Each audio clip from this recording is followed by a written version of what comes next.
Magandang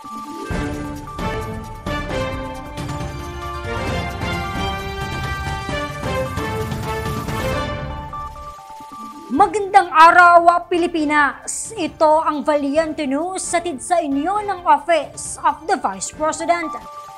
Patuloy ang pag-arangkada ng pagbabago, A Million Trees Campaign ng OVP. Kamakailan, isang tree planting activity ang isinagawa ng OVP BARM Satellite Office sa Barangay Pinalangka, Pagayawan sa Lanao del Sur. Si Brian Latasa sa report.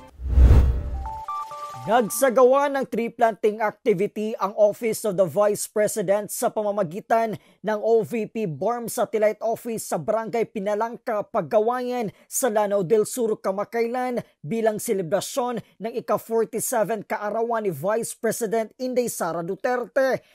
Umabot sa 2,000 na native at fruit-bearing trees ang kanilang itinanim tulad na lang ng lawaan, nato, nangka, pomelo at lanzones. Naging katuwang ng opisina sa nasabing aktibidad ang Provincial Environment and Natural Resources o PENRO ng Lanao del Sur, lokal na pamalaan ng Pagawayan, kasundaluhan, kapulisan, kabataan at mga volunteers.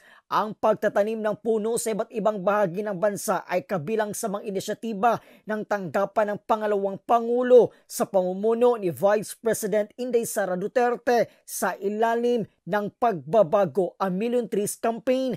Layunin ng programa na maisulong ang kahalagahan ng environmental stewardship. Base sa datos, umabot na sa mahigit 300,000 na mga puno ang itinanim ng OVP simula noong nakaraang taon hanggang Abril ngayong taon.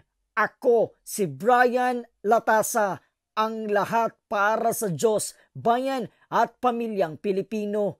Valiente News. OVP nagsagawa ng tree planting activity sa Antipolo, Rizal kamakailan. Yan at marami pang mga balita ang dapat abangan dito lamang sa Valiente News. Ako si Claudette Loreto para sa makabuluhan, naninindigan at matapang na mga ulat at impormasyon. Maraming salamat.